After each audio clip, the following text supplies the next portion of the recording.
Il Museo Filangieri di Napoli rappresenta una porzione importante di Napoli, che fa da contraltare a quell'altra parte spirituale egregiamente rappresentata da San Gennaro e dal suo tesoro. La parte intellettuale di Napoli ha avuto corpo in tutti i secoli e ha dato frutti importantissimi, rigogliosi. Solo per citare dei nomi: Pietro Giannone, Giambattista Vico, Pietro della Porta, fino ad arrivare a Benedetto Croce.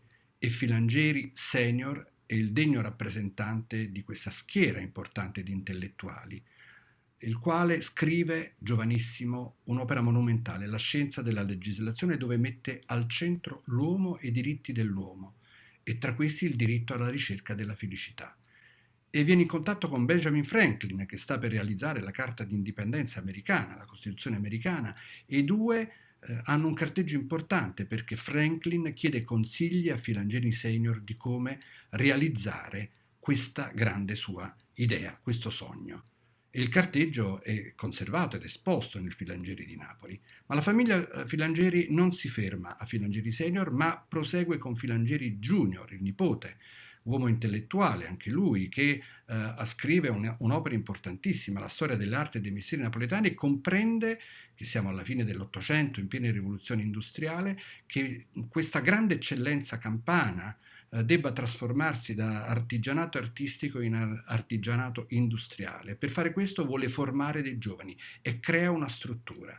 Immaginate che Via Duomo era un vicolo che congiungeva Corso Umberto e Via Foria. Siamo in pieno risanamento dopo il colera, si devono abbattere tutti gli edifici che per allargare appunto Via Duomo, fra questi Palazzo Como, una delle testimonianze rinascimentali di Napoli, ma lui lo compra e lo sposta 20 metri indietro. Già questo di per sé è geniale, ma fa realizzare questo palazzo proprio dei giovani formatori e realizza qualcosa di incredibile. Porta tutte le sue collezioni che aveva radunato nei suoi giri d'Europa per quest'idea, per quest'utopia.